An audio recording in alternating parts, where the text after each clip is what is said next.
Yeah. All right. Good morning and welcome to the South San Joaquin Valley Air Pollution Control District Citizen Advisory Committee meeting. We'll do our best to facilitate a smooth meeting with public participation via Zoom and webcast. Before we begin, please silence all electronic devices, such as your cell phone. During the meeting, all public participants will be placed on mute by the host. Public members will not be able to mute or unmute manually.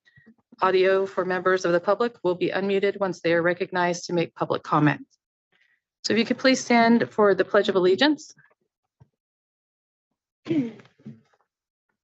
Salute. I pledge allegiance to the flag of the United States of America and to the republic for which it stands, one nation, under God, indivisible, with liberty and justice for all.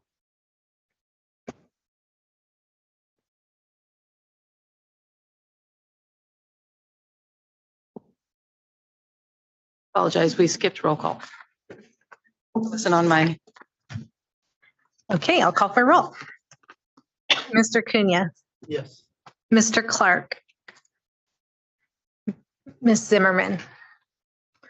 Ms. Brown. Yes. Ms. Gutile. Here. Ms. Lopes. Here. Thank you. Mr. Hofdahl. Here. Mr. Savage. Ms. Pitt. Yes, here. Mr. Rios. Here. Ms. Austin Tibbetts. Here. Mr. Sanders. Ms. Deming. Mr. Sanchez. Here. Ms. Nebaker. Mr. DeHart. Ms. Holmes. Here. Mr. Liba. Ms. Eggers. Mr. Tristo. Yes, I got Ms. Eggers. Ms. Fast. Mr. Tuttle. Mr. Cryer. Here. Ms. Matthews. Here. Mr. Trost. Saved you a spot. I saved you a spot. Sorry, okay. Mr. Amabile. Mr. Moran. Mr. Cantu. Here. Mr. Fisher. Ms. Hernandez. Mr. Maderos. Here. Through the chair, we have a quorum. Thank you. We'll go ahead and move on to item 4, approved minutes for May 6th meeting 2025. Are there any corrections or additions from the members to the minutes previously submitted for the May 6th, 2025 meeting? Any corrections in Modesto? Sorry. Seeing none. Any in Bakersfield? Seeing none. Any corrections to be made in Fresno? Okay, seeing none, we'll go ahead and approve those. Through the chair, I have to call for public comments first on that. Apologies. Are there any public comments on the minutes in Modesto? No public comments in Modesto. Thank you. Any public comments in Bakersfield on the minutes? No members of the public in Bakersfield. Thank you. Any members of the public in Fresno would like to comment on the minutes? Seeing none and none online. Thank you. So those will be approved. Moving on to public comment. This time is made available for comments from the public on matters that are not on the agenda. It is requested that no comments be made during this period on items on the agenda. The public may make comments on each CAC agenda item during the time allowed for public comments. Attention is called to the fact that the CAC is prohibited by law from taking any action on discussion of matters that are not on the agenda. Are there any public comments in Bakersfield? No public comment in Bakersfield. Thank you. Any public comments in Modesto? No public comments in Modesto. Any public comments in Fresno? Seeing none and none online. Thank you. We'll go ahead and move on to item 6, chair comments. So I just wanted to bring it to the CAC's attention that a letter was drafted to send to CARB. We do have that ready to go. I was informed today, just before the meeting, that there is Mr. Cliff with CARB is interested in maybe having a conversation before that letter is sent.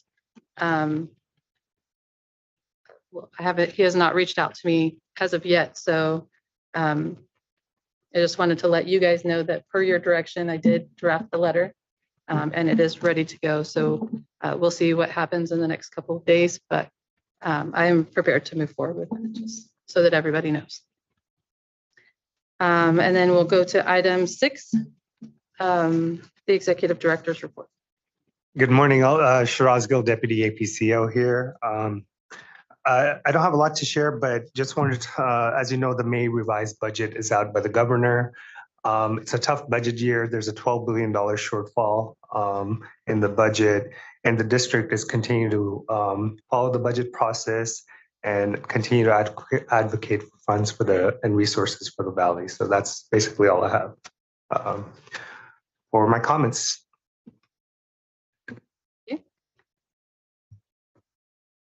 Are there any comments in Modesto on this item?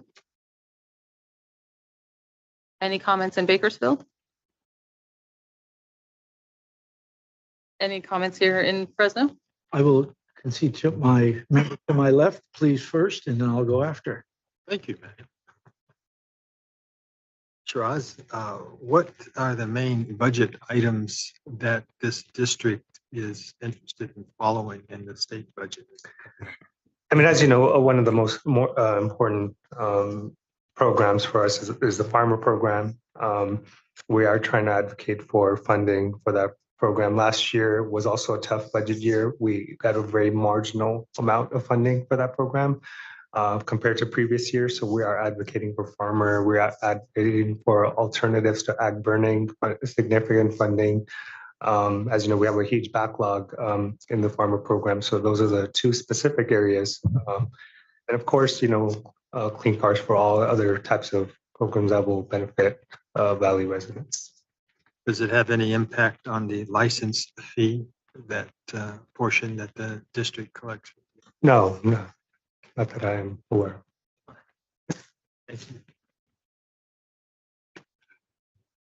of. Yes, thank you. That is the shortest executive report I've ever had in 22 years, 23 years. I'm impressed. No, there must be another short one, I'm sure. I don't think so. Question in regards to the shortfall. If I'm not mistaken, I believe we sent a letter from the CAC supporting the recommendation from the legislative staff from the district in supporting of the various funding programs, correct? I believe we did send a letter over maybe a few months ago. I will have to confirm. Yeah, I think it was back in February. Right. I think it was a few months ago. I'll have to confirm that, but I do believe we did submit a letter based on CAC. Okay. And in that letter, we had requested various funding programs, such as the Clean Car Program, Right.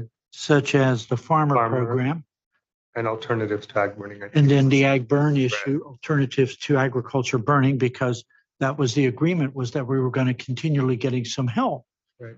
And then suddenly that was yanked. We have 3 weeks left, to my calculation, that this governor has to have a budget done. He must have it done. Okay. 12 billion short. He's taken 1,400 million for CAL FIRE. And that's because Los Angeles burned up. If it was the San Joaquin Valley, maybe we would have got 100 million request. But being it's Los Angeles, different discussion. Maybe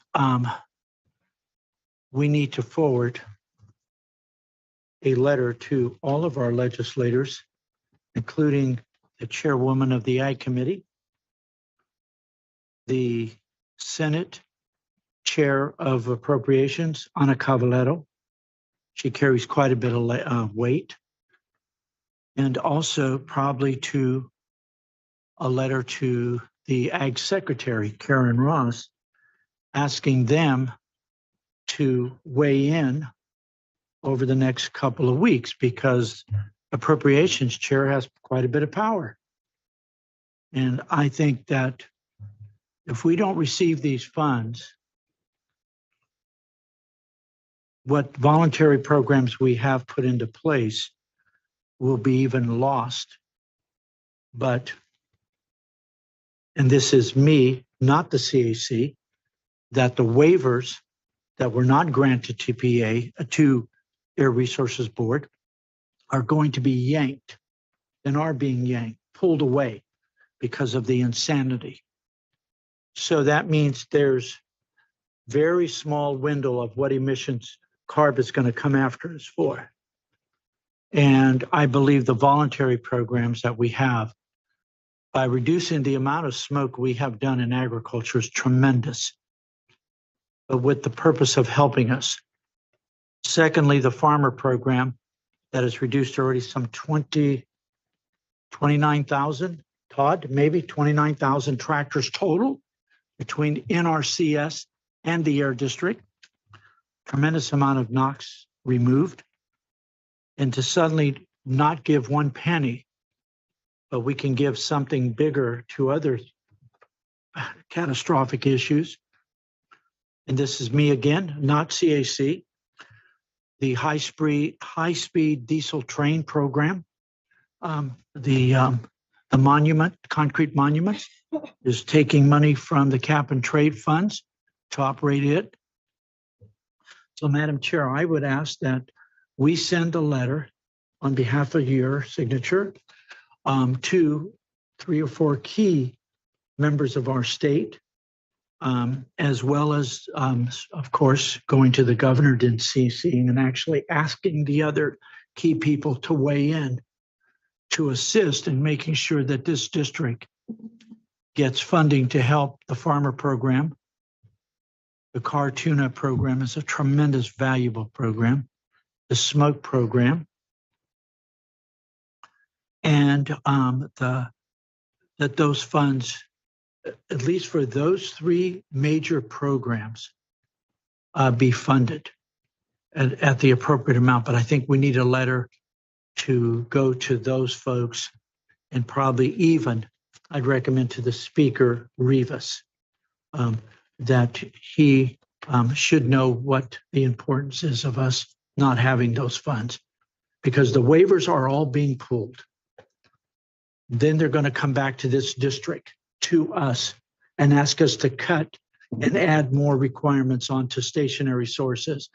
And maybe the state sometimes has gone crazy, no farm days, like was recommended in 1989 under Reg 8.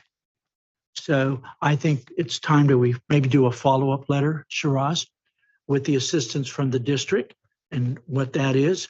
And then we, of course, forward it to all of our board, the San Joaquin Valley Air District Board, plus the representative, Dr. Pacheco Warner, that she get a copy of this, asking for them to weigh in right away. And we know those numbers. We have the numbers that we have asked for the 3 programs. That's all we're asking. Give us $250 million and we will not be, we'll send you nice letters. If you don't give us $250 million, I guess we're going to have some strong letters. So that's my recommendation. And I will move that we send a letter to those folks. Is there consensus or any discussion on what Manuel is asking? Is there any discussion in Modesto? Any discussion in Bakersfield? Any further discussion here in Fresno? I'm sorry, go ahead. No, I'd support Manuel still. I remember the letter. So I don't think that we should hide in the weeds and wait for something to happen. I think we should be a little bit more aggressive. So I would support Manuel's, Mr. Cuna's recommendation. Thank you. Any other comments here in Fresno? I would add to Manuel's comment that the governing board, this recommendation, of course, be forwarded to them, but request their discussion on this. I assume it will be on their board agenda for this month's or are they meeting this month? We have a meeting in June, June 19th, I believe it is, on a Thursday. In many different formats, we've talked to our governing board about this. I'm not sure if there's a specific item for this at our governing board, but I think. Since the budget is June 30th. is the Right. deadline. It's And then I would add that, Manuel's recommendation include a recommendation to the board to act the same. I would accept that amendment.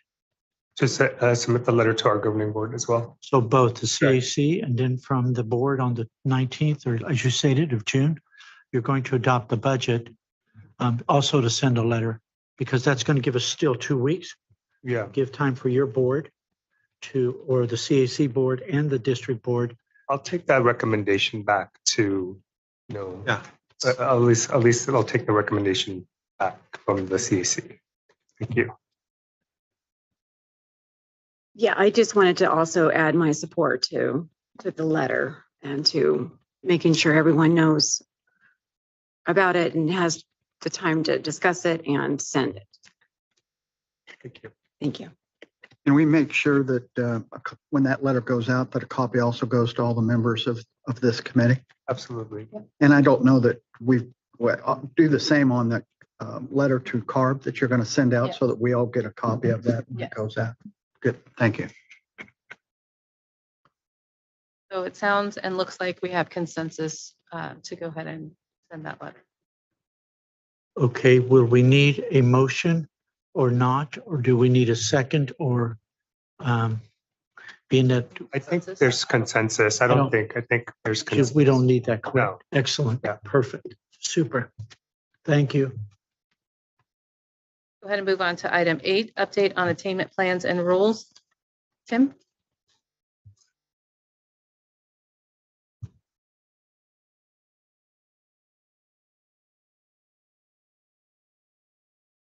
Thank you. Good morning. Madam Chair, members of the committee, Tim Franco is Planning Manager, and I'll be providing you with a brief update on rules and planning activities.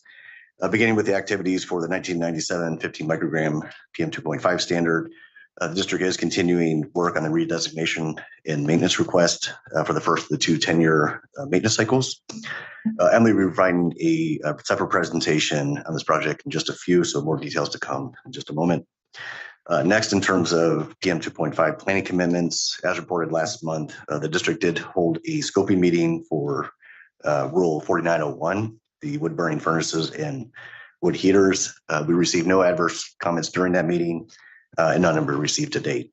Staff is continuing the public process with a workshop to be scheduled later this summer. Additionally, the district continues internal research and analysis on Rule 4550, the conservation management practices, with public meeting to be scheduled later this year. And then lastly, the district is also continuing work on the ozone contingency measures with updates to 5 coding rules. So with that concludes my update, and I'm happy to take any questions. Thank you. Any questions in Bakersfield? Seeing none. Any questions in Modesto?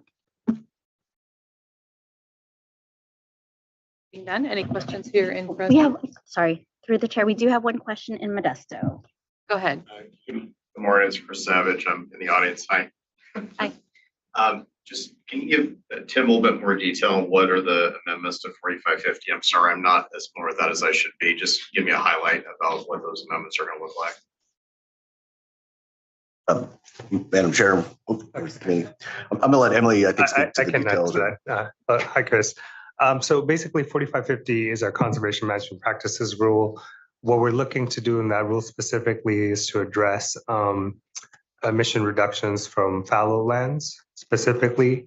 So we've had scoping meeting already. We've had a number of conversations. It's been over a year since we've had that. We're in the process of quantifying potential emission reductions. We're looking at, there's about a dozen measures or so that are approved by the NRCS. There's NRCS guidelines for these specific measures. I think we'll be doing a workshop over the next several months. There's no specific timeline for this, but it's really specific to fallow lands. Okay, thanks, Shiraz. Maybe I'll just add, we committed in our PM 2.5 plan to amend the rule in 2026 for implementation in 2028. So there is a little bit of time, and we'll be doing probably as well a series of stakeholder meetings to discuss some of the potential measures as well. Thanks, Chris. Thanks, Emily. That answer your questions? It does. I'll follow up separately. So thank you, though. Thank you. Any comments here in Fresno? Roz, I take it that the Air District has been involved with the land repurposing and the funding for that. Yeah, we've had conversations. It's been over about 9 months since we met with that agency. So we are in kind of communication with all the right parties and the stakeholders when we're talking about potential measures. Has the district reached out to the Greater Kauai GSA or the Thule GSA, who are the recipient of the major grants for land use?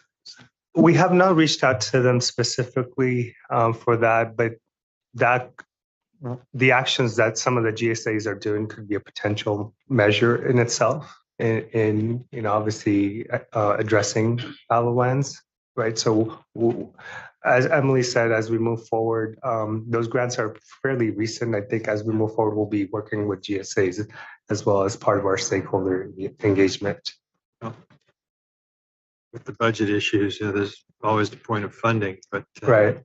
just wanted to emphasize that there are GSAs, and then like the Sequoia Riverlands Trust or the Thule Trust, those entities are engaged in land repurposing, and it surely would be interested in discussions with the Air District Absolutely. to get some funding.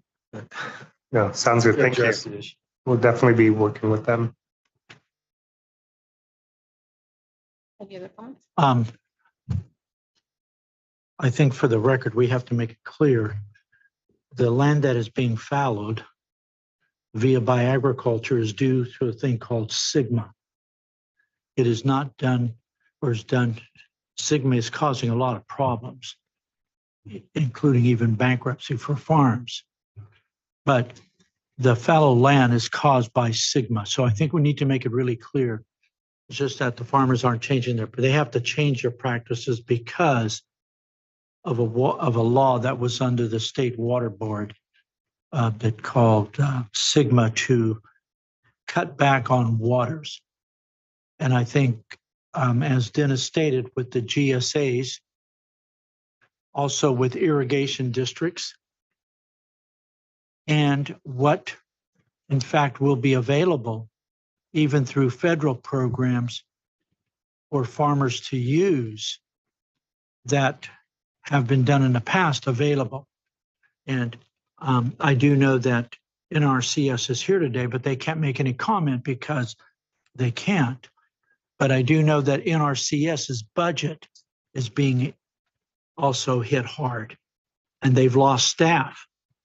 So I think it's going to behoove that we all have to sit in a room really carefully, like when we first did the first CMP, Shiraz, and really map this thing out carefully because we don't want to destroy. And the people that are going to get hurt are some of these people that are here on the CAC today, and they're called mayors. They're called elected officials of rural communities. That's who's going to get harmed because those jobs are going to be lost. And where do those people go?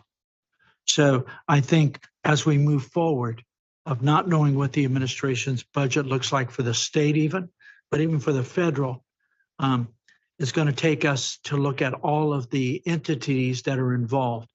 And I agree with Dennis wholeheartedly, is that we now need to look at other things that are making farmers do things, because those could maybe be part of that plan without the destruction that the state has done. And the state doesn't care about agriculture. They do not.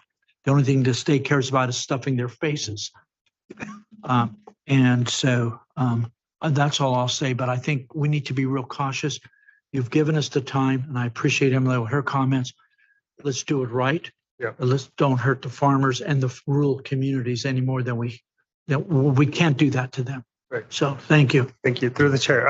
One final point on this, the 4550 rule is a menu-based approach rule, right? Which has allowed farmers based on their specific crops or their practices to be able to select measures that are best suitable to their specific operations. And as we move forward with this program and establishing what type of measures that would work best for fallow lands, there would be a similar approach in terms of allowing that flexibility and the different type of measures, which I mentioned before, about a dozen or so measures that could be selected. So given a lot of flexibility to growers. Okay. Just to follow up, not to debate this, but I think the impression was given that Sigma is an evil thing, which I would debate. I have farming interests. I'm also involved with the city, but structurally, water tables have been dropping. There's been, I sit on the mid-Korea GSA. There's been subsidence. There's been structural damage as a result of that. And the farmers I've talked to and the farmers that I know and those that are involved in this and the engineers recognize that while nobody likes Sigma, they've all understood that it's probably 30 years too late.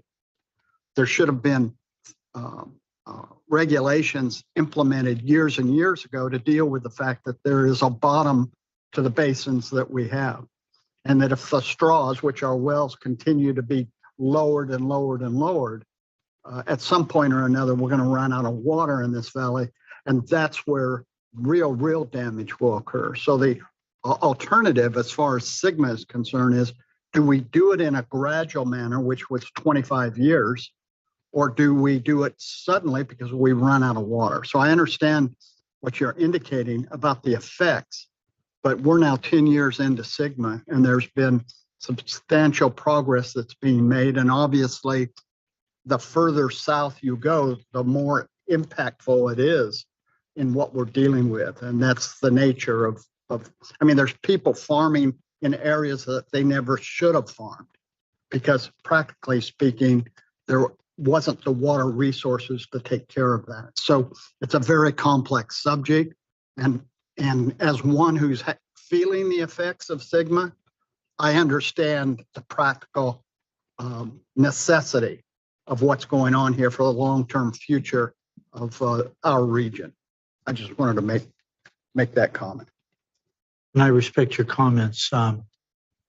Along with your comment, you would state that we failed to build reservoirs, we've failed to build dams, and we've failed to look at that when in the 60s, we had the largest aquifer infusion called flood irrigation and other things. And we took that all away and put in drip. Fantastic. But I respect your points. But I just wanted to make it to the staff that it's not fallow land in the sense that a farmer puts his land in crop because he's not growing it no, it's caused because of a regulation. Exactly. And I respect your comments totally. And I agree with you from the standpoint of what should have been done in the past, but that's been done.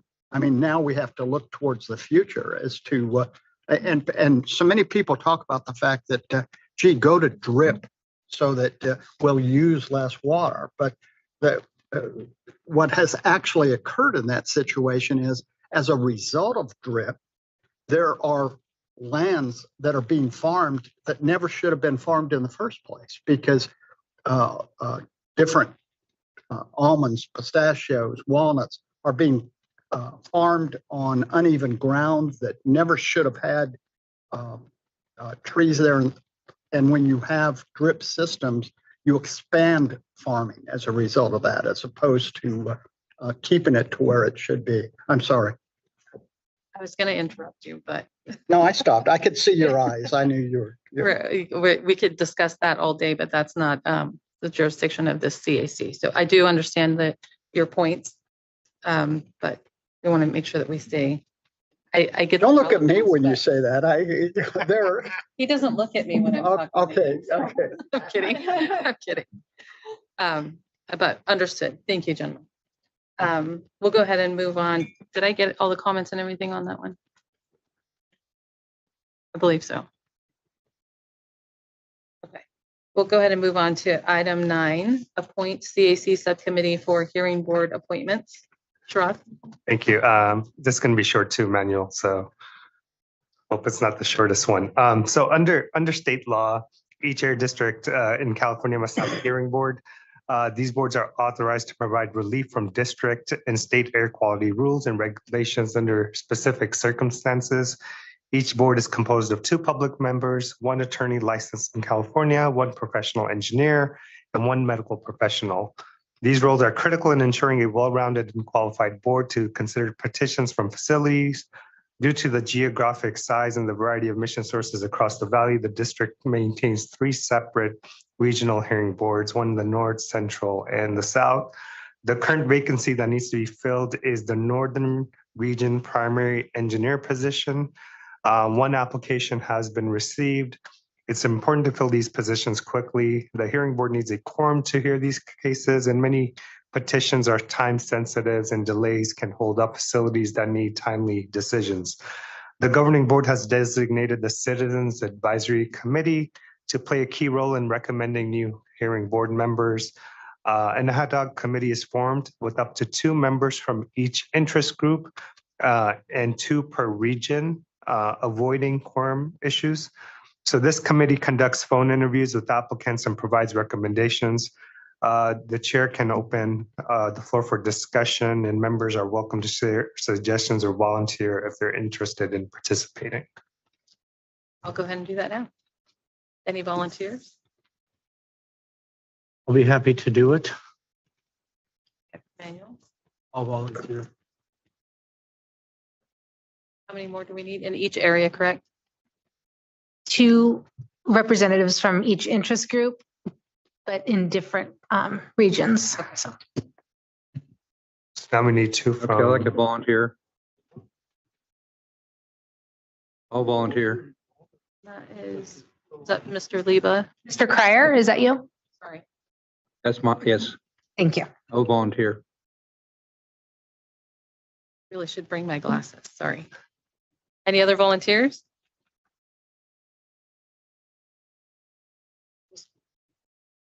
Madam Chair, I was just going to ask if this needs to be decided today, right? There's no time for further applications, like for example, for an engineer in the north. I do think, timely, otherwise we'd have to wait, and the next meeting isn't until August. So yeah, I think we do need to, that would be my recommendation to move forward today. Great, thank you.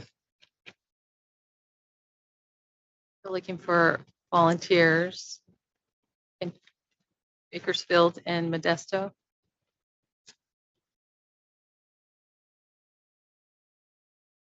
Through the chair, how many more do you need? 3. Yes, to the 2, 1 chair. more in 2 in Modesto and 1 in South. And out of those 3, it needs to be from each of the interest groups. No, it isn't. Okay, this is Chris Savage. I'll volunteer. Thank you. A point of order. Are there any vacancies right now that this hearing board committee will need to? Yeah, this is the vacancy I'm talking about is the Northern Region primary engineer position.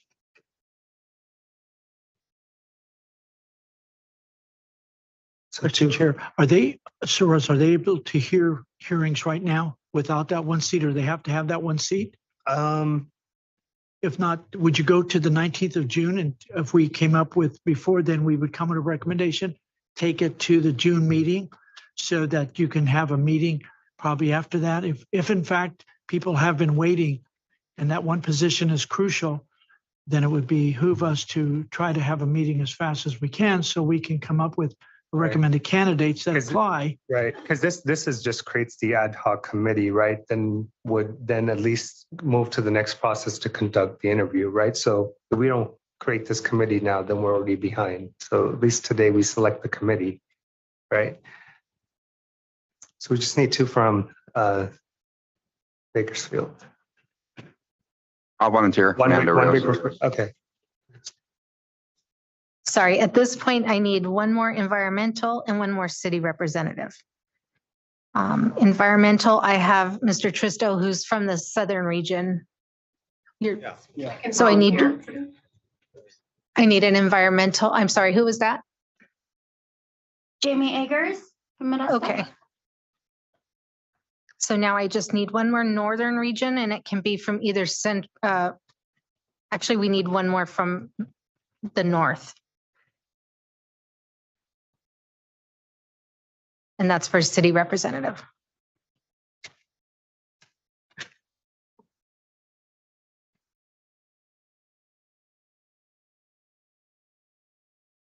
Actually, I'm sorry. Mr. Kent, I think we have two from each. we do We do from each area, so the We're- city representative can be from anywhere at this point. anywhere. Mhm. Okay. Cantu raised his hand. Did he? Reluctantly, Cantu? I did.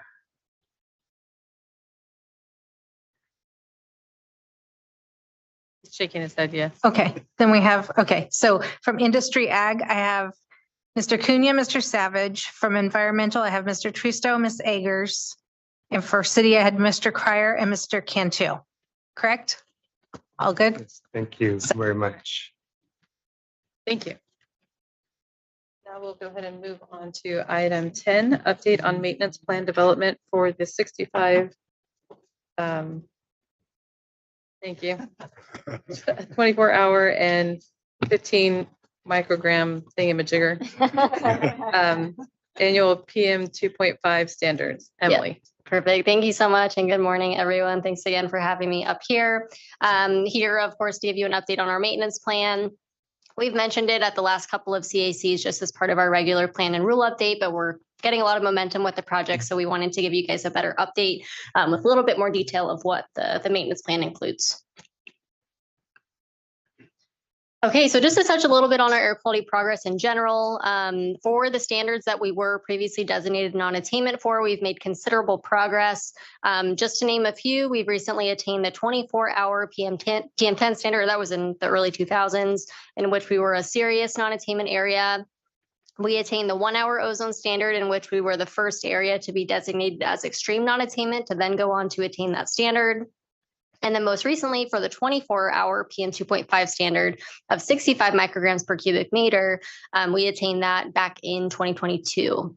2023 marked a record-breaking year with the highest number of days meeting all of the health standards, which also signaled our continued progress. And then most recently with 2024 being integrated into our data set, certified air quality data for the 15 microgram standard shows that we're in attainment. So now what we're working on is a maintenance plan for both of the 1997 PM 2.5 standards of 65 micrograms per cubic meter for the 24-hour standard, as well as the 15 microgram per cubic meter annual standard. A little bit more on our air quality progress. These donut charts compare to the 35 microgram per cubic meter 24-hour standard, which is the most recent 24-hour standard. So you can see back in 2002, 2003 timeframe, almost 40% of days were having some type of exceedance of that daily standard. And we've made considerable progress in the recent years with the most recent data from 24-25 showing 94% of days meeting that standard. So this again just shows a lot of our progress that we've been making with respect to the daily PM 2.5 values. The graph here shows all of our regulatory monitoring sites with the Bakersfield region on the left-hand side and then further north on the right-hand side. You can see for the 1997 standard, which is one of the standards that this maintenance plan will address, all of the sites have been below the standard for quite some time, with the historical peak value being over 100 micrograms per cubic meter, which is extremely high. And now all of those sites are below the 65 microgram, as well as continuing to make progress towards the more recent standard of 35 micrograms. For the annual design value, this graph shows for, again, all of our regulatory monitoring sites, their values for the 2022 through 2024 design value period, which is a 3-year average of data. So as you can see, all of the sites were below that 1997 standard, which in the past they used to be above 24. So again, considerable progress has been made. And this has all been possible through our attainment strategies, as well as our partnerships with Valley residents, as well as stakeholders to reduce emissions from a variety of sources. And with that, we've reduced stationary source ozone and PM forming NOx emissions by over 90% through almost 700 regulatory actions. We also partner with CARB, and they've adopted numerous mobile source emissions controls. And this combined effort represents our nation's toughest emissions control program. And you can see that progress in the graph on the right-hand side, which is also depicted in our governing boardroom. We also operate, as you know, strong incentive programs with over $7.2 billion in public and private combined investment. And through these efforts, we've been able to make progress with respect to air quality, but more reductions are still needed to meet the most recent standards. They are different. Yes, the colors are different. I'm a fan of blue, but this one's gorgeous as well. So either way. So specifically for the 1997 standards, there's a 24-hour portion and an annual side as well. So this just outlines the timeline. So in 1997, EPA promulgated both of these standards. In 2005, we were designated as non-attainment, and since then we've adopted numerous attainment plans that have comprised a variety of different strategies on both the regulatory and incentive-based side. In 2022, EPA determined that we met the 24-hour portion of the standard for the 65 microgram per cubic meter level, and this was based on air quality data from 2018 through 2020. And then this year, based on our certified air quality data through 2024, we're showing again attainment of the 15 microgram per cubic meter annual standard. So now we're working to develop this maintenance plan, which I'll go over the requirements here in a moment. And we're also discussing with EPA and awaiting an action from them in the Federal Register to say that we have attained this standard. And that goes hand in hand with the maintenance plan. So as far as being redesignated to attainment, there's a number of factors that you have to fulfill as part of the Clean Air Act in Section 107. First, you have to have EPA determination that you've attained the standard.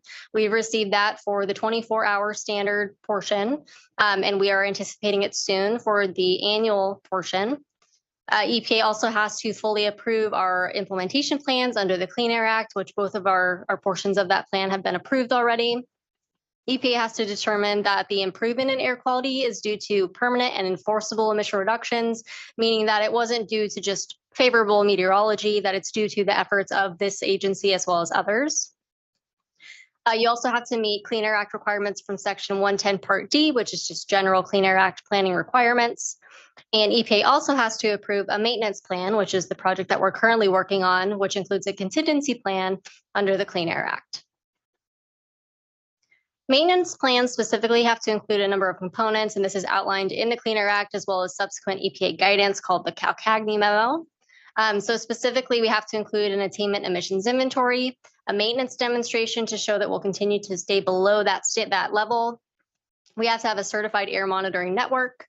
We also have to have a plan to continue to verify that we're still in attainment into the future. And then we also have to have a contingency plan. For the attainment emissions inventory, we use CPAM, which is our emissions inventory for this whole state of California, and there's a specific portion just for the San Joaquin Valley. So it has to include attainment emissions inventory to identify the emissions threshold for our baseline, which we have to stay below that level. We have to develop this inventory consistent with EPA's most recent guidance. It also should include emissions from the period that was used to demonstrate attainment. So for us, most recently, our attainment is based on 2022 through 2024. So we are selecting 2022 as our base design or base year inventory. And then for the maintenance demonstration, we have to project those emissions forward. And CPAM does that already, which is the emissions inventory model, based on a number of factors for different sources. It takes a look at, population growth and things along those lines to project emissions into the future and also backcast it into the past. So we show that emissions for a 10-year period will stay below that 2022 level. And this is for a 10-year period following redesignation. At another time, we'll have to do a second maintenance plan, which will cover another 10-year period for 20 total years of maintenance. So the graph here just shows the winter average emissions, which is what is used for the 24-hour average. And then we'll also be demonstrating the same type of graph with our annual average based on the 24-hour and the annual standards being included in the maintenance plan. We also operate an air monitoring network, and so we have to document that in this maintenance plan. And our network measures concentrations for population exposure, highest concentrations, regional transport, and background levels. We operate 23 PM 2.5 air monitoring sites throughout the valley in partnership with CARB and other agencies. And data collected from this network is used to track progress towards attainment of federal standards, as well as calculate design values for the PM 2.5 standards. Also using the maintenance plan, the air monitoring network, this is the tool that will be used to verify that we continue to maintain the standard into the future. So with our air quality monitors, we'll continue to monitor that. So the plan specifically documents the details of our monitoring network, as well as a summary of the previous progress and ensuring compliance with our monitoring requirements. Most recently, we have our 2024 air monitoring network plan that was submitted to EPA in July of last year. And we actually just published our 2025 air monitoring network plan just last week for a 30-day review, and that will be submitted to EPA soon as well. And then lastly, the maintenance plan has to include a contingency plan, which is slightly different from contingency measures for non-attainment state implementation plans. And I know I've talked with you guys about that issue before, so not to confuse the two. So in essence, the contingency plan has to include a triggering level, which is the level of the two standards, and then a cascade of events that would need to happen should the violation of the standard be determined to be an exceptional event. We would evaluate that and document exceptional events for EPA. If it's not an exceptional event and it's just due to poor air quality, then we would be required to evaluate from our rules if there's something that we could adopt that could to achieve additional emission reductions as necessary. And then lastly, I just wanted to go over next steps with you all. We are currently perfecting our draft, and we'll be sending that to EPA here shortly just for their review. Make sure everything is buttoned up before we take it to our governing board. In July, we plan to publish the plan for a 30-day review ahead of the August governing board hearing. And then if approved by the governing board, we'll be submitting that through CARB to EPA for their review. And that concludes my presentation, but I'd be happy to take any questions you guys have. Thank you. Are there any questions in Modesto for Emily or comments? Seeing none, are there any questions or comments in Bakersfield? This is Les Clark, Bakersfield. As far as the emission inventory, what is that? Our emission, when I say our, the district's emission inventory, or is it the Air Resources Board emission inventory? Yeah, that's a great question, Les. It's a combination of both. And so it includes emissions from MFAC, which is CARB's mobile source model. And so those emissions feed into the emissions inventory.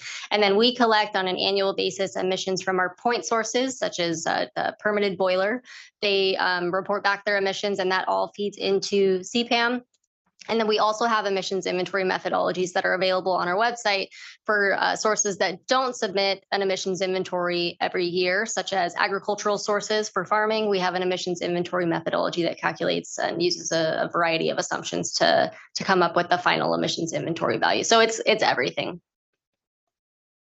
In the past, what's happened was that CARB's inventory is always maybe 3, maybe 4 years behind time. So I don't know if that's a part of your thought process or how that works, because we've been held accountable for things that are going on 2 years ago versus actually present.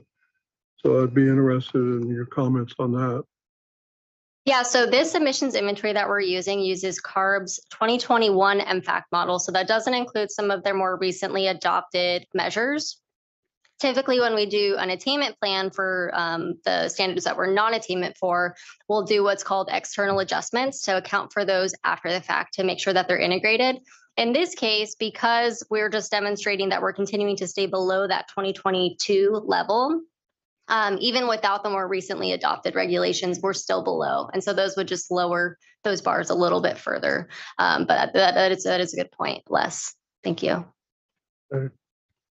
Thank you. Any other comments in Bakersfield?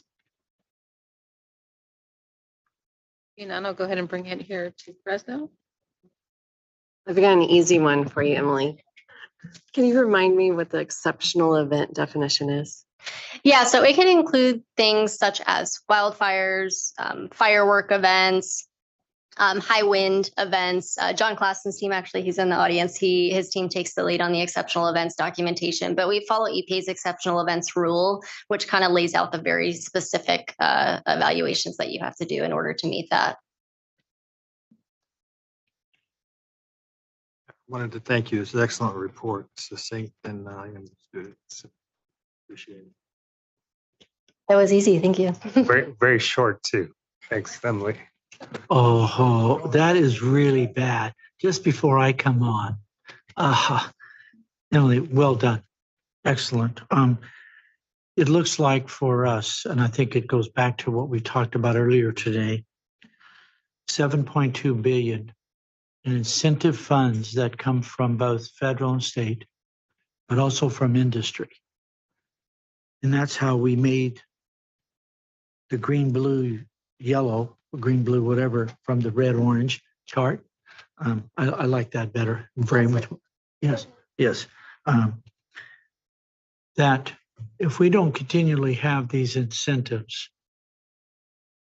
what happens? It's a great question. Yeah, I mean, our most recent attainment plans do include some incentive-based strategies, and so they continue to be an option for us as a local district to reduce emissions from sources outside of our control. So I agree. It's a huge tool for us at the local level. So it is important that we continue to advocate for funding for our most recent attainment plans and for the future ones. For the maintenance plan, we're already below the standard, so that's great. But more incentives are needed. And then I made a note, if in fact the 9 microgram is removed, is taken out so that no state then will have to mess with that piece of data. And we go back to the 12 microgram.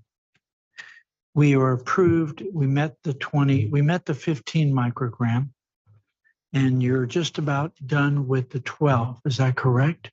Yes, we're continuing to make progress. The majority of our air monitoring network does meet the 12 microgram. It's really just in the Bakersfield area. We do have a couple of monitors that are still having some issues in the lower portion, but I think it's over 70% of the valley is currently meeting that 12 microgram. So we're continuing to make progress. So if we keep on track and we don't pay attention, the 9 microgram is removed, but we keep doing what we're doing and the incentives are there, then we should get to way over that 94% of that chart, really making it to where it really begins to show that you've done a tremendous job based upon the incentives. Mm-hmm. The fireplace program is incredible. The car program, the tune-up and the replacement is tremendous. As we mentioned, the farmer program, and the most recent was the agricultural burn removal. So you've made some huge strategies with those incentives to get those reductions. Mm-hmm. So if we do lose out on incentives, then we have to have a different strategy. Yes, our most recent attainment plan, the 2024 PM 2.5 plan, relies upon funding and completed projects for the burn cleaner program, the fireplace and wood stove change-out program, as well as our low dust nut harvester replacement program. We do already have the funding in-house for both of those commitments. But that being said, there's obviously a lot going on at the federal level for state mobile source measures. And so funding is going to be even more critical moving forward as we figure out how to fill some of those shortfalls. My last question is on the schools. We have a lot of schools, a lot of buses. And we have heard from various school districts that the electric bus was a disaster, is a disaster for parts, operation, and are going back to their new cleanest diesel, I guess they had, or natural gas bus. How much does the bus how many buses and school programs will that affect if we if the schools are going to dump these electrics because they're just having all sorts of issues, and we go back to that, what does that do to our plan? Or what does that do to our SIP that we submitted? So I do not believe that the emission reductions from those particular projects are integrated into the emissions inventory. As far as the planning inventory goes, you have to go through quite a rigorous process in order to take credit for some of the incentives that we've spent. So I know things like, and I know you're familiar with this, tractors, a lot of reductions from those are integrated into the inventory. Our fireplace and wood stove change out program, a lot of those are integrated into the inventory. But I do not believe that school bus program is integrated into the emissions inventory and taken into account for planning purposes at this point. But I do think that's a good point, and we could definitely look into that. I mean, because how many buses do we have in the valley? I understand we have some 90,000 buses in California. And of course, how many buses here? 15,000. And to me, if we're doing all those incentives and it's reversing its role because the buses can't operate, they just don't hold up, then who's getting the credit for that? Is it the state or is it not the state? Is it the valley? Because if we have 18,000 buses and we took them from tier 1s, tier 0s, tier 2s to tier 3s, and we told them all to go into tier 4s, that's a tremendous amount of reduction of emissions. It's just like the farm tractors. I don't see it any different. But I believe that the district should be getting some type of benefit from that, especially if you're having to change out those buses. Yeah, I think that's a great point, and we can look into that. We are currently undergoing a review of all of our grant programs to see what is there that we've not taken credit for yet that we can take credit for and integrate into the inventory just based on some of the planning challenges that we're currently facing. So we can definitely look into that. Thank you very much. Thank you, Manuel. And just a quick question. It seems like we go from all in, so to speak, elimination of diesel buses, elimination of the trucks, go completely electrified, going electric. What about the hybrid concept? I mean, I don't hear that discussed at all about utilizing hybrids to overcome some of the infrastructure problems we have and some of the other issues that keep arising. Is that being discussed as an alternative? That is something we're currently looking at. She's doing a good job. You don't need to. Go ahead. That is something we're looking at. I think that's a great point. A lot of the state measures look at going all electric. And so we are currently looking into if you go to renewable natural gas, what is the benefit of that? It may not be as large as going fully electric, but we still need those reductions in the near term. And so that is something that we're evaluating currently. But I think that's probably more of a question for CARB. But obviously they're not. Yeah.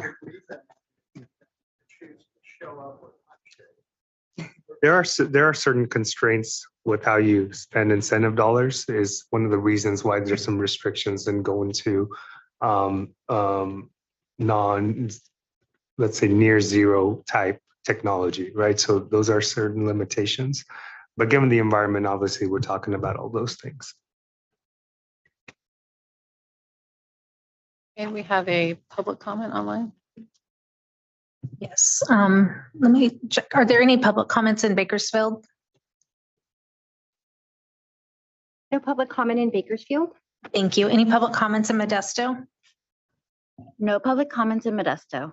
Okay. Any members of the public in Fresno that would like to comment? Okay, I'm going to go online. We have Christian Bisher. Go ahead, Christian. Hi, good morning. I was just curious. I had seen some stuff online that after all the regions met the 97 annual ozone standard, that the EPA rescinded it. Is there a possible pathway that might happen now that all regions have met the 97 PM 2.5 standard? Or is there another option? Because like I've seen you working on the plan, but like you're also spending time on meeting the 12 microgram standard and at least now the 9 microgram, and they'll have their own maintenance plans. So it potentially seems like anything spent on the 15 is wasted. And I've done some searching and just couldn't find it on my own. So I was just curious if if there was potentially an avenue for that, or if you're going to be required to do it no matter what. Yeah, that's a great question. Through the chair. It's okay if I respond. That's a great question, Christian. So in the past, EPA, when they would promulgate a new standard for PM 2.5 or ozone, they would go through this process of revoking the previous standard. And there was a number of benefits to that. Then states wouldn't have to meet certain planning obligations. There were a number of anti-backsliding provisions that would still have to stay in place to make sure you didn't then go back and have worse air pollution from the progress that you've made. But at a certain point, EPA stopped doing that. And so now we still have to meet the obligations for all of the standards. And that's why going through this maintenance plan process is key for us, because once we attain a standard, if we go through the maintenance plan process, obviously we want to be redesignated to attainment because we've made the progress. Why should we not get credit for it? And it also takes away certain anti-backsliding requirements. So if you want, Christian, I'm happy to talk with you about that a little bit more offline, or I can share resources as well. But yeah, EPA used to revoke standards and now they do not. So actually the 1997 annual PM 2.5 standard is revoked, but the 2006 PM 24-hour PM 2.5 standard, when they promulgated that, they did not revoke the previous 24-hour standard. So it's a little bit hit and miss, but I think that's a great question.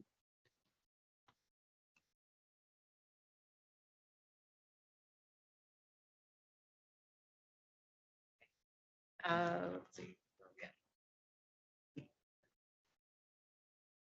Yes, thank you. Very good presentation. Item 11, update on recent funding allocations to support the district's Drive Clean in the San Joaquin Vehicle Replacement Program.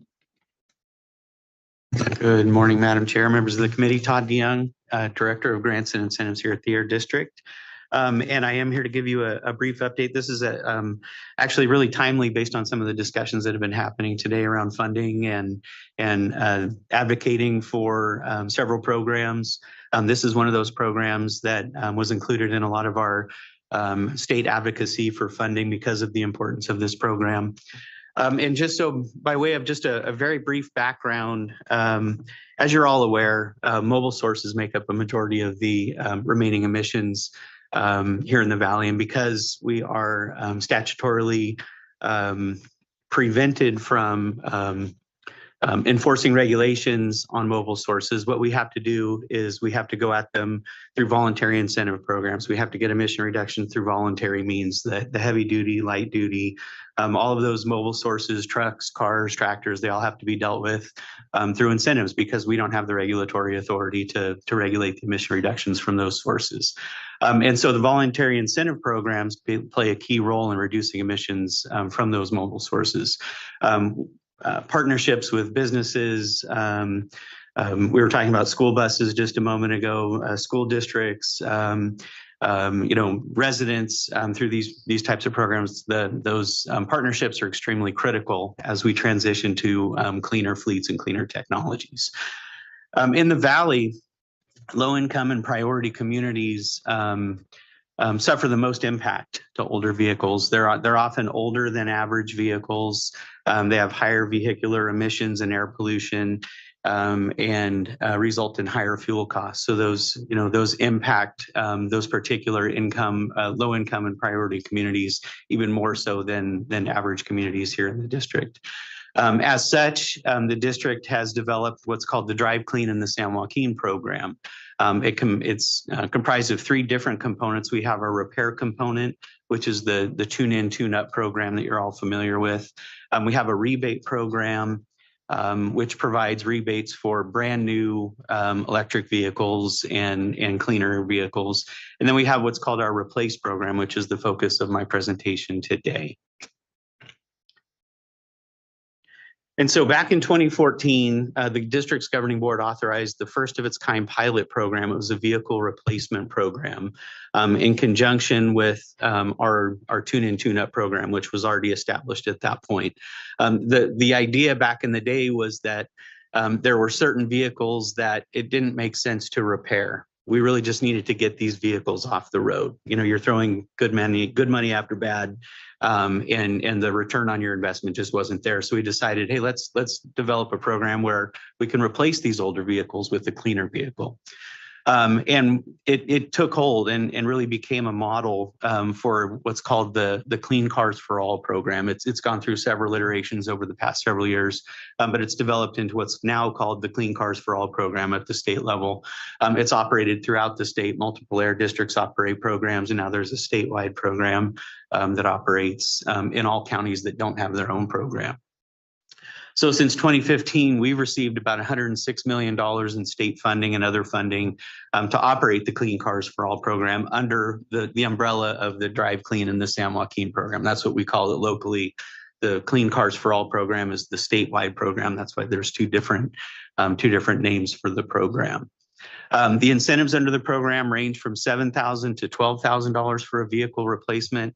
And those are based on your income level and your disadvantaged community status, and the replacement vehicle that you're purchasing. The highest incentives go towards the cleanest vehicles. So those would be all the plug-in or the battery electric vehicles in those disadvantaged communities.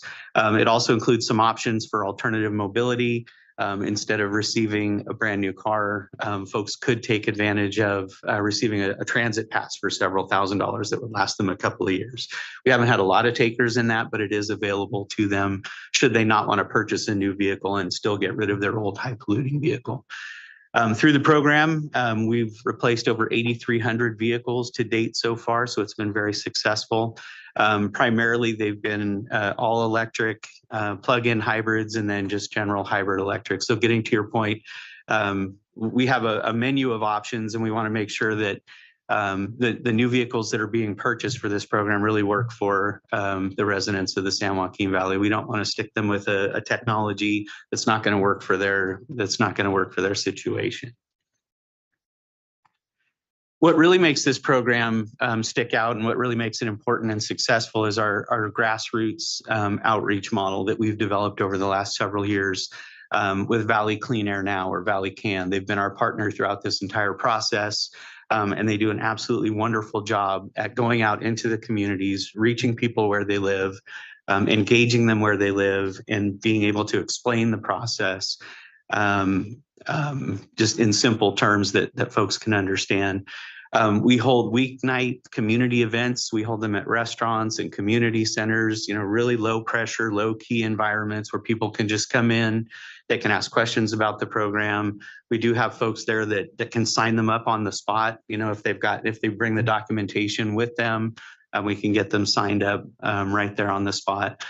We make a really concerted effort to maximize our reach throughout the valley. A combination of big cities and small towns and rural areas. In all 8 counties, we're very, very cognizant of the fact that we're an 8-county district, and we make sure that our outreach is spread throughout the district. And it has been, again, very successful. It's resulted in a very high level of participation, particularly in the district's disadvantaged communities. We have participation from more than 98% of the Valley's disadvantaged communities, so we are reaching our intended targets in this program, and we have been effective at reaching those underserved communities. Just to sort of drive home this point, the Luskin Center for Innovation, it's a center that's run out of UCLA, on more than one occasion has highlighted, they've done case studies on the district's program, specifically the district's program, and then in context of the other programs that are operated throughout the state, Bay Area, South Coast, San Diego, Sacramento, and ours continues to kind of knock it out of the park. Ours is used as a model. Hey, be more like San Joaquin. We get a lot of when we're talking about, and particularly it's reaching those low income participants in those disadvantaged communities. In a lot of other areas, they have maybe a little bit lower percentage of participation from those disadvantaged communities, but we're always held to that standard and always held up as a model for those efforts. So unfortunately, this program throughout the years has been riddled with a little bit of start and stop. We haven't had a really consistent funding source from 2015. So once whenever we get funding, we'll reopen the program, we'll start accepting applications, and we'll go through that process. Most recently, we reopened the program in October of 2023. We conducted multiple events throughout the Valley. We collected and started nearly 5,400 program applications, representing more than $60 million in funding that we had available at the time back in 2023. Due to that success, we got enough applications for the money that we had in-house. And so we had to stop accepting applications. We hate doing that because, one of the keys to these programs is consistency. People need to know that these are real, and that they're established and that they're going to be available when they need them. So we really don't like starting and stopping, but to the extent that we have to do that, it's just the way it goes. So we stopped accepting applications at the end of 2024. And now we're working with the legislature. There's been letters, that, as Manuel mentioned earlier, that was one of the 3 programs that's been targeted for funding in our requests and lobbying efforts at the state government. We'll see, when it comes to this funding from the state, from the Clean Cars for All program itself. But that hasn't stopped us from working on some short-term solutions, which I'm going to go through. We're working on some stopgap measures that are getting us at least some funding to continue the program, for the next several months, which I'll go through here. Oh, and this is just a picture of some of the folks that have gone through the program with their new vehicles, and all smiles there. So the short-term funding strategy, we've been working closely with the California Air Resources Board and our governing board to identify several short-term funding solutions. We're able to cobble together a couple of different things to keep the program running. This was taken to our governing board for approval just a couple of months ago, and we're actually in the middle of implementing this short-term strategy as we speak. The first strategy that we were able to work with CARB on is directing $2.8 million in existing funding from what's called the Enhanced Fleet Modernization Program Fund, the EFMP fund. Generally speaking, this money would be split between us and South Coast. But because of the need here in the Valley, we were able to successfully lobby CARB so that this entire $2.8 million from this particular fund was directed to the district, which was great. It really just shows the need here in the Valley and the folks that are ready to utilize the program. Because the EFMP program, because of its requirements, it requires match funding. It doesn't allow you to pay for the entire vehicle project up front. I don't want to get too much into the weeds, but we need match funding to go with that state funding. So the district governing board, recognizing that we did need that match funding, allocated $4.8 million in local community incentives funding to provide that necessary match for that $2.8 million in CARB funding. Recently, CARB has allocated an additional $1.8 million in funding for this program from what's called the Carl Moyer State Reserve Program. This is an offshoot of the larger Carl Moyer program that you've probably all heard of, that funds things like tractors and trucks and a lot of the heavy duty equipment. The State Reserve Program is generally a holdback at the state level. They hold back 10% of the funding that's available statewide. And then they focus it in different areas. This year, we were able to get that focused into the Clean Cars for All program. And so we were able to get $1.8 million from that. We just recently executed our grant agreement with the state, and we're in the process of getting that funding from the state at this point. Even more recently, since the meeting in March, our governing board meeting, we've been able to work with CARB to get an additional $9 million through the state's what they call the early action budget process, and that's AB 100. And we needed legislative direction on this particular program because this was Bureau of Automotive Repair money. There was $17 million that was available in the state, and it was used for a Bureau of Automotive Repair program that wasn't successful. It wasn't operating. So that money was redirected to this program. And it was split between our district and the Bay Area's Air District. We received $9 million. CARB took about $1 million for administration of the program, and the remainder went to the Bay Area. So that is an additional $9 million that we're actually just now working on a grant agreement with the state. And we expect to receive that money probably by the end of summer. All totaled, this funding will probably potentially result in about 1,250 additional vehicle replacement projects throughout the valley. So what we're doing right now is we're amending our existing agreement with Valley Can. This includes application workshops that we've actually been involved in for about the last month and a half or so, all throughout the valley. We've actually received enough applications for the money that we had prior to the 9 million.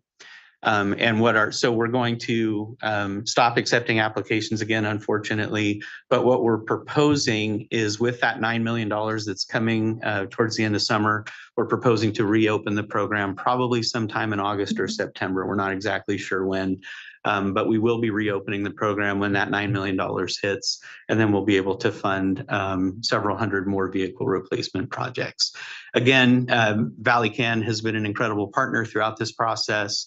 They're responsible for the program management and oversight. A lot of the program outreach, they work in combination with the district on outreach, applicant assistance. They're the ones conducting those weeknight events at restaurants and community centers throughout the district. And then they're there coordinating the vehicle purchases with the applicants. This program is an extremely high touch program. And we think that because that's part of the success. We actually have folks that are at every dealership with the applicant on the day that they purchase the vehicle to hand them that check to make sure that all the financing is correct and that everything goes smoothly with that vehicle purchase. So we think that's an important piece to what we do because we've seen a lot of projects kind of get messed up right towards the end. The dealership will switch cars that doesn't qualify for the program, or something will get messed up. So we think it's very important to have folks there at the dealerships at the time of the sale to make sure the financing goes well and that check is applied to the down payment for that process. So they're also involved in obviously reporting. There's reporting that's required under the program, and Valley Can does a great job with that. So with that, that concludes my presentation. I'd be happy to take any questions. Thank you. Do we have any questions or comments in Modesto? I just had one question because I don't remember. Is this only available to the disadvantaged community areas, or is it open to all communities within the district? Good question. It is open. However, the highest dollar amounts, the highest incentives go to the folks that reside in those disadvantaged communities. Okay. And then you mentioned that Valley Can is the one that kind of operates a lot of this. Is there contact information? I'm hearing restaurants and all that. If you wanted to partner with them to maybe host an event for like your employees at a specific location to give them that information, or like our town or whatever that we're wanting to do, how would we reach them? That's great, and we're always looking for suggestions on new places to go and meet people. So why don't I connect with you after this meeting, and we can get in touch and talk about potentially setting something up. Okay. And then you also had mentioned something about like transit passes versus a vehicle. Is there a certain amount of funds that's kind of offset for transit, or just an individual's applying, and if they're turning a car in, then it's all part of the same fund? It's all part of the same fund. So instead of receiving an incentive for a new vehicle, they would receive basically a transit pass worth X number of thousands of dollars that they would be able to use on multiple transit systems throughout the valley. But it all comes from the same pot. All right, thank you. Mm-hmm. Any other questions in Modesto? Oops. Where and how do you communicate this to them? So you have locations where you meet, but how do you get the information to tell the community that you're meeting? That's great. And that's really one of the most effective tools is sort of the targeted outreach. It's print, local radio stations, bilingual radio. We have very, very targeted social media campaigns. So Facebook and Instagram and those, Nextdoor and, those sorts of things. everything from paper flyers, hung up at local grocery stores in the community where we're going to be meeting. It's just a wide variety. If I mentioned local radio and television, so it's just a wide variety of outreach. Any comments in Bakersfield? I've never, I live at community of Taft, and I've never seen any outreach program there, and we have a fairly low income community. I'd be interested in seeing how we maybe get a little bit more involved in that through the chamber or whatnot. My question would be though, it'd be, give me an example of what the minimum requirements are for this program. You got to be less than how much money, or got to be ugly, or what? How do you qualify?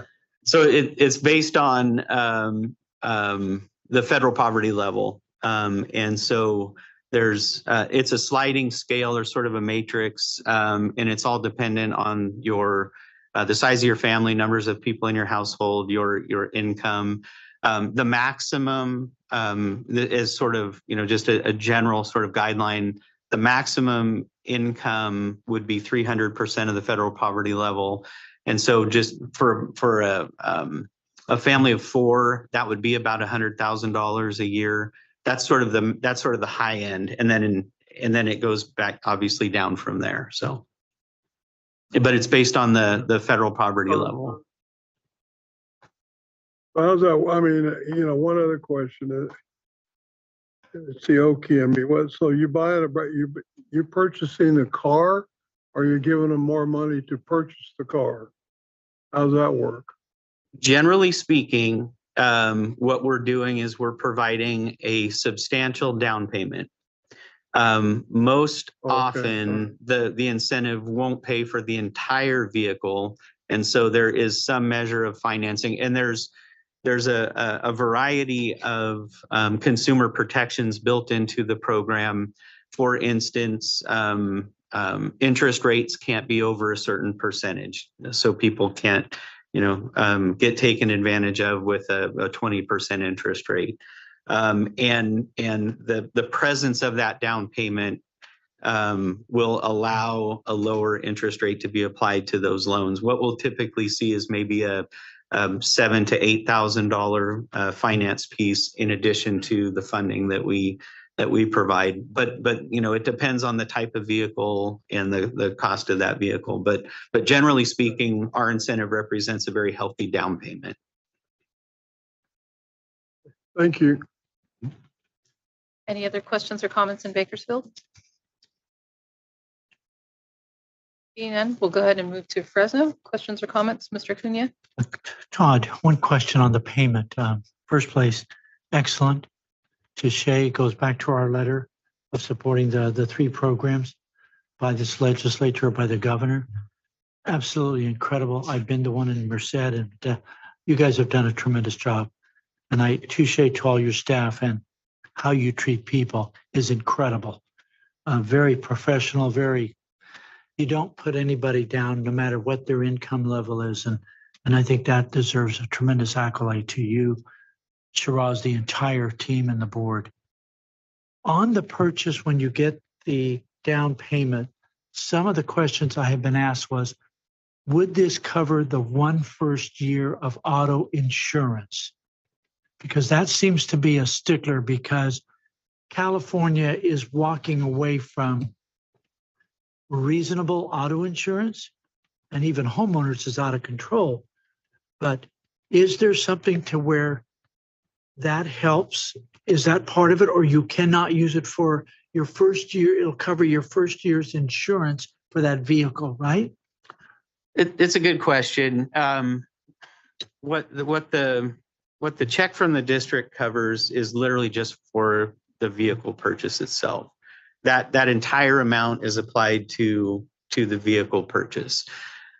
But what we do is we have a great sort of educational component to go along with this program. So there are questions about insurance and, increased registration costs and, things like that that go along with a new vehicle purchase. So what we do as we're signing people up and as we're talking to people, we go through all of those things. We'll sit down there and we'll pencil out, what this is actually going to look like over the next several years, in terms of, what your loan amount might be, what your insurance costs might be, what your registration costs might be, fueling or charging, all of that kind of looks like. So that when they get to that point where they're purchasing the vehicle, they have a great understanding of what the true cost is going to be. But to answer your question, no, the incentive goes to the vehicle purchase.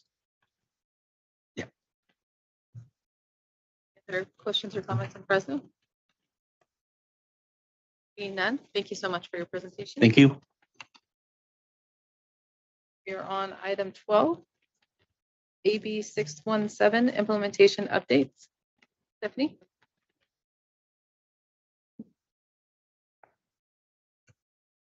Hello, Madam Chair and members of the CAC. My name is Stephanie Ng, and I'm the Director of Community Strategies and Resources, here to provide you with an update on AB 617 implementation since our last meeting.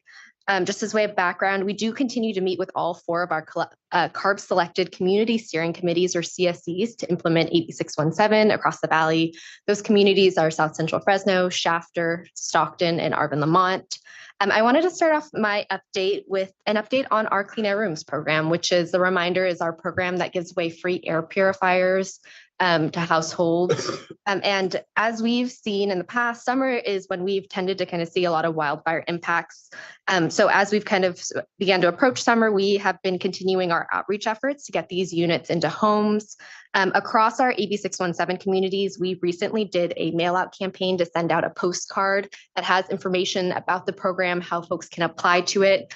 We hit 32,000 homes across our 617 communities to share information again on the program. And we got a ton of calls, walk-ins, applications from this mail out campaign, which was very exciting. And to date, we've distributed over 24,000 purifiers across our whole valley, with just 6,000 of those being in our 617 communities. And so this continues to be a really popular program.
Hi, hello. Brian, can you hear us? Hello. Yay, there I you can are. now. Oh, great, great. I'm sorry. I wasn't sure if it was just on my end. I saw everyone being quiet and staring at the screen. So I apologize if you were if it was on my end, the disconnection. Um, yeah, good morning, members of the CAC. I just have one update for you all, is that this June 26th, our CARB board meeting, there is one AB 617 related item. And that item is going to be, our board is going to be looking at our recommendations for new members to our AB 617 consultation group. And so part of the law is that CARB should consult a multi-stakeholder group of individuals throughout the state to help us develop our statewide strategy for the AB 617 program. So this June 26th at 4 p.m., our board will be considering the new members for this round of the consultation group. And if any of you are interested, I can submit through Stephanie the public notice, and you can join virtually if you are interested in watching that board item. And that's at 4 p.m. on June 26th, virtually or in our Sacramento office. And that's what I really have to add today. So I'm more than welcome to take any questions. Any questions in the north? Modesto? Seeing none. Any questions in Bakersfield? Anders. Go ahead. Hey, I just have one concern. It's not a big gripe, but we have a low mileage green certificate. And the initial, this is about a 3-week-old project, and we got it clear. It got cleared while I was in this meeting today. And I don't know where the breakdown was in between CARB and the DMV. And it's more informational, just so you know. It's about a 3-week process, or it was. They might have corrected it. It looks like well,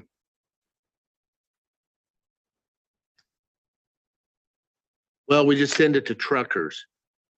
And Travis is our guy that helps us. But I don't know if there's a way to make that low mileage green certificate faster or not take so much time to get through. But I do know that my time in the business center, there's a few people that have seen it, had the same problem as I did. And for what it's worth, I'm just letting you know there's a hiccup in there. And I'm sure if you know, you can deal with it, or just say that's a time frame, and then we know what to expect. Because it's not that unreasonable, but it seemed a little inconvenient. Maybe it's just that we got a late start on it. Right. That's all. No, thanks. So I know people in the truckers program, but I can pass on that too. And if you'd like a response, I mean, Stephanie has my email, and we can connect, and I can let you know, what comes out of me reaching out to the truckers program. But I will do that. Any other questions or comments in Bakersfield? Any questions or comments here in Fresno? Seeing none. Thank you both so much for your presentation. Cool. Thanks a lot. Next, we have item 13, Outreach and Communication Report. Jamie Holt.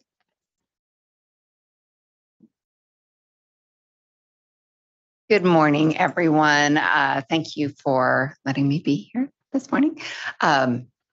Two quick things. First of all, you all should have received some annual reports at your address. We sent out a whole bunch of them. I am not just by default going to mail out the Spanish ones. However, those will be in-house on Friday. And if you would like Spanish versions, first of all, they'll be here. You can pick them up next time you're in the building. Happy to give you them. If you want a bunch of them and you have constituents and you want to make sure you have them for those constituents, I am very happy to send them out to you all. Just to blanket them all out to everyone, though, without really knowing whether folks need them or not, we're going to hold back just a little bit on that. So let me know. You can let Katrina know. We're happy to pop them in the mail to you and get those out to you. That's the first thing. The second thing is wildfire season is here. Actually, it never leaves anymore, but we are doing a lot of work. We have actually this Friday a meeting with some of our land managers and our public health officers and directors to basically just say, while the season never ends, we're definitely getting into the height of wildfire risk. We've already had quite a few grass fires. If you've been watching in the news, fortunately, our first responders have been on it and those have been taken care of really quickly.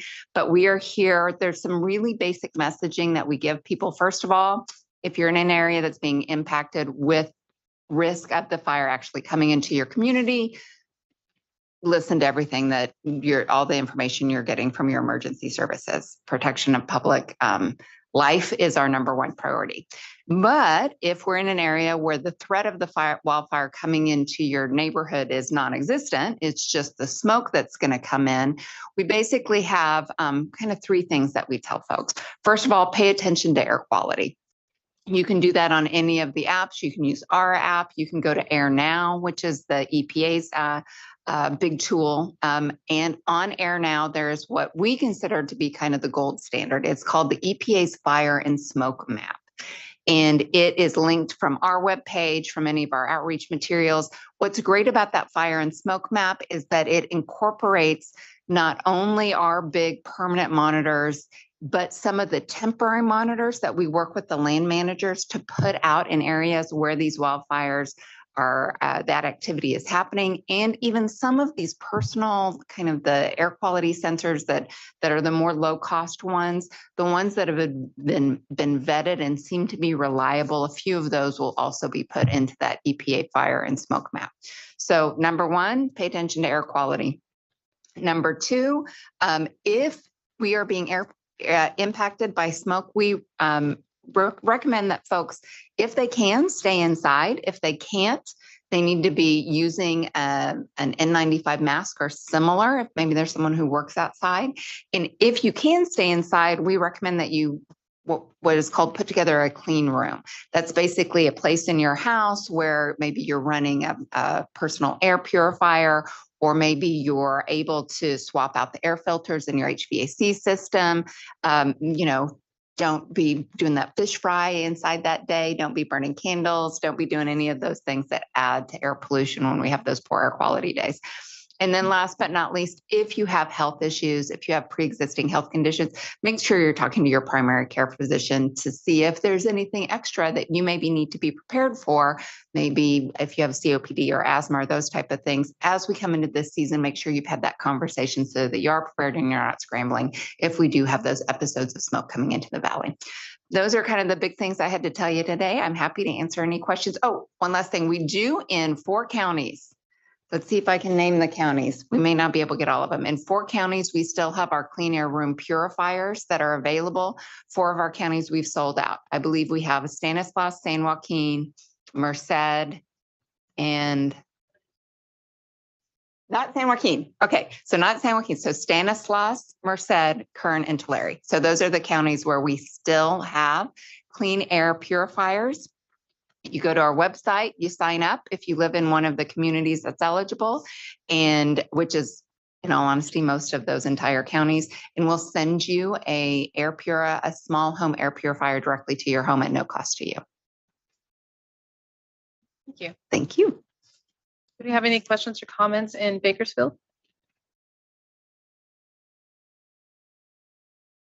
Seeing none, do we have any questions or comments in Modesto? Really quick on the air purifiers for Stan or any of those counties, is there an income level? I know you said go online, so is there an application? Obviously, There you is said an fill out application. There's not an income level, but there are a handful of areas of the valley that are not considered disadvantaged communities that will not be eligible. But there are just a handful of those where they're just a little too wealthy to be able to participate in the program. But for the most part, so within Stanislaus or Merced or any of those 4 counties, there are areas of those counties that might not qualify. Correct. But like I said, they're just a handful. And is there a map online? Is that where we would there's a find way you which put in your area? address and it will tell you. Yep. Okay, perfect. Thank you. Any other questions or comments in Modesto? Seeing none, I'll bring it to Fresno. Any questions or comments? All right, thank you so much. You're welcome. I will move on to item 14, CAC member comments. Are there any member comments in Modesto?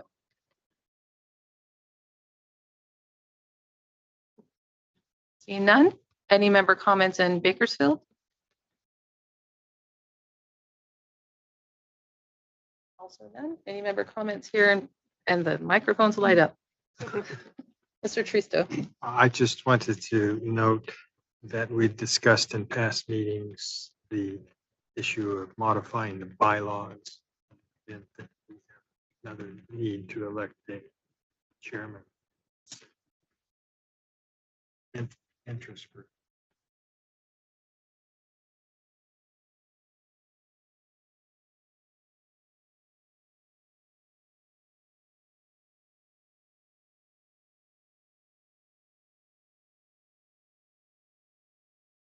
Anything else?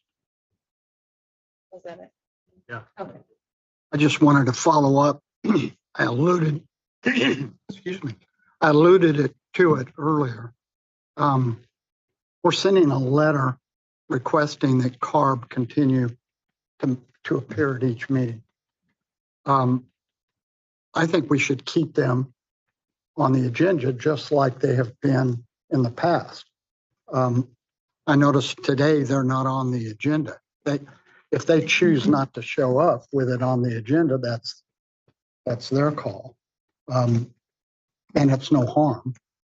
There will be meetings where they will attend in a couple of months. But for the sake of consistency, when we're sending a letter saying we're inviting you and requesting that you continue to attend, I believe we ought to keep them on the agenda for a verbal report, whether they choose to appear or not. That's, I don't, if it's staff's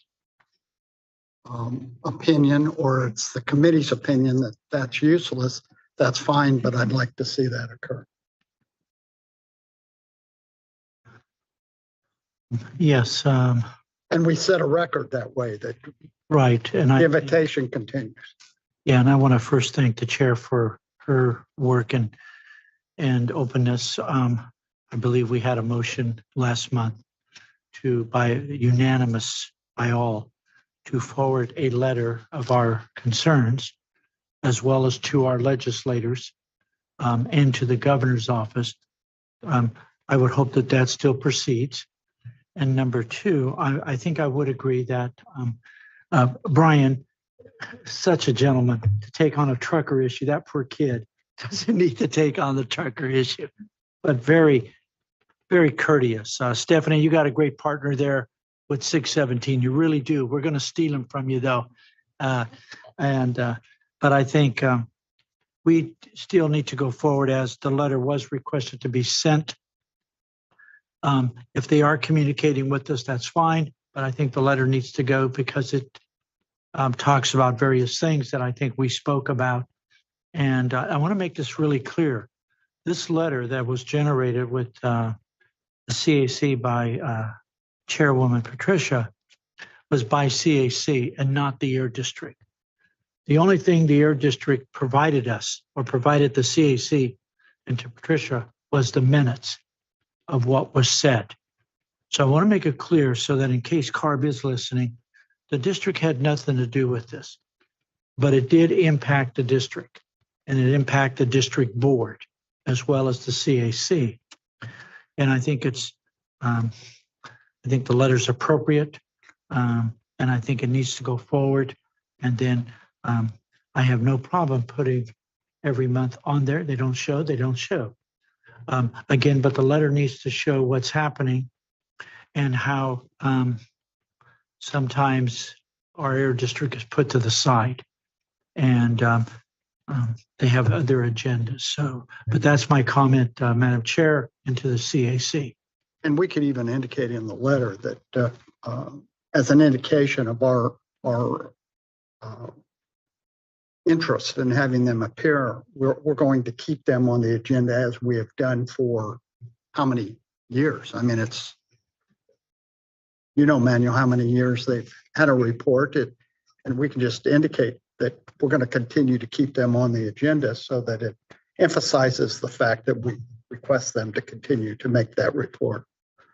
Yeah, as I stated earlier last month, CARB has totally changed. Public relations is not an important issue for them, very sadly, because this air district has to have that communications. The staff works so hard on the SIPs. As you stated earlier, why are we still messing around with the 97 SIP? And we still are messing around with it, and all the time and efforts.